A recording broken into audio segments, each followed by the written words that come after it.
Ryan invested $1,000 every month for 30 years. He picked the best dividend stocks. He reinvested every single quarter. He did everything the YouTube finance community told him to do. And he retired with $370,000 less than his coworker Tyler, who did almost literally nothing. No stock picking, no dividend research, no quarterly excitement, just one boring fund, every month for 30 years. Stay with me for 60 seconds, because what actually happened between these two guys will completely change how you think about passive income. Meet Ryan and Tyler, 30 years old, both making $75K a year. Same city, same tax bracket. Same goal, build real wealth in a regular brokerage account and retire comfortably. One difference, one decision. Ryan goes all in on dividend stocks. Coca-Cola, Johnson & Johnson, Procter & Gamble. He adds high-yield ETFs, a couple of REITs for extra juice. His average yield? About 4%. Every single quarter, money lands in his account. He didn't work for it. It just appeared.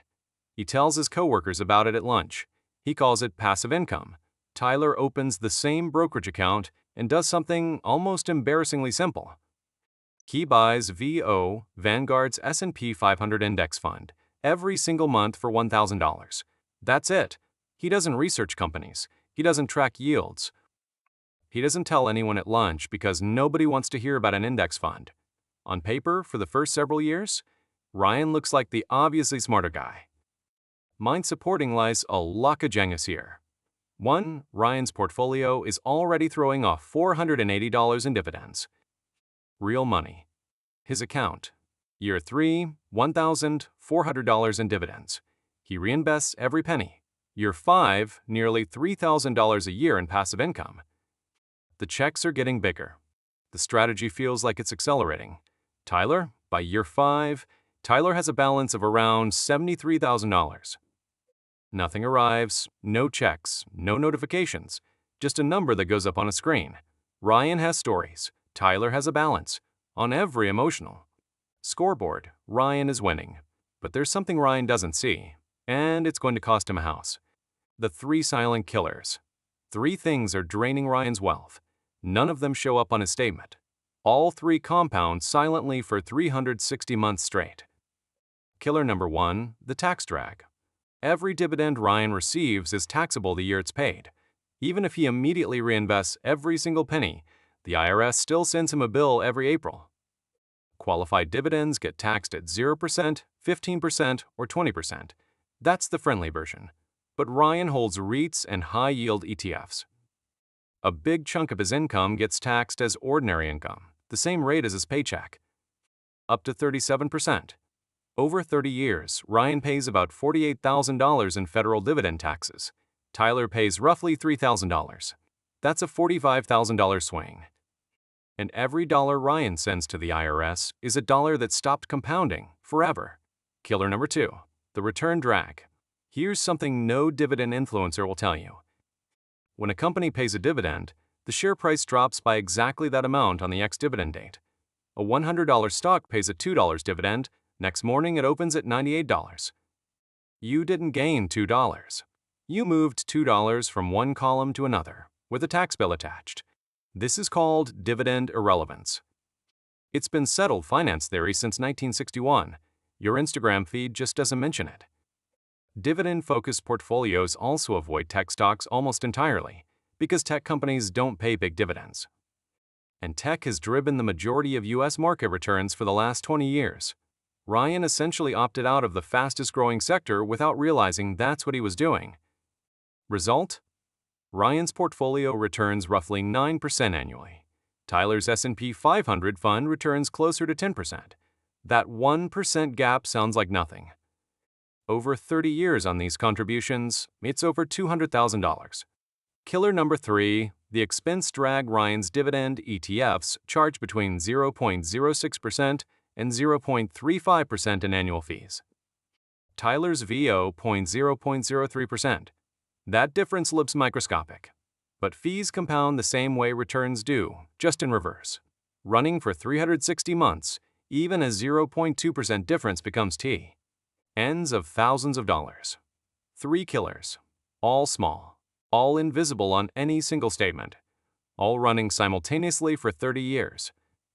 The numbers don't lie. Let's check the scoreboard. Year 10, Ryan has $185,000. Tyler has $205,000. 20 gap. Ryan still feels like he's winning because dividends keep coming. Year 20, Ryan has $510,000. Tyler has $620,000. Now it's a $110,000 gap. Ryan doesn't see this because he's only comparing himself to last year's Ryan, and that comparison still looks great. Year 30, retirement day. Tyler's index fund, $1,780,000. Ryan's dividend portfolio, $1,410,000. Gap, $370,000. Ryan never knew. His account always went up. His dividend checks always arrived. Every signal told him the strategy was working. But here's the part that really hurts. It's not just the accumulation phase. In retirement, Ryan's portfolio throws off $56,000 in dividends. He doesn't sell a single share. Looks like he finally wins, right? The 3's 2NTU fixed cash. Here's what actually works. Step 1. Build your core and low-cost index funds. VTI, total market. This is where the math wins. Lower taxes, lower fees, broader diversification, full control over when you realize gains. Boring and effective. Step 2. If you love dividends, put them in a Roth IRA. The entire tax argument I just made collapses inside a Roth. Dividends in a Roth are never taxed. This is the only account where dividend investing makes pure mathematical sense. Putting dividend stocks in a taxable brokerage when you have Roth space available is one of the most expensive mistakes in retail investing. Step 3. Shift toward dividend growth stocks as you approach retirement. Within 5 to 10 years of pulling the trigger, as a complement to your index score, not a replacement. You're not abandoning the strategy that built your wealth. You're adjusting the cash flow structure for a different stage of life. The real trap was never dividends. The trap was being told that passive income is the goal when total return is the actual goal. Every dividend dollar Ryan ever collected wasn't free money. It was his own share value being handed back to him with a tax bill attached. Ryan lost by $370,000, not because he made one big mistake, because 3 small leaks ran silently for 30 years. Don't be Ryan. If this changed how you think about your portfolio, hit subscribe.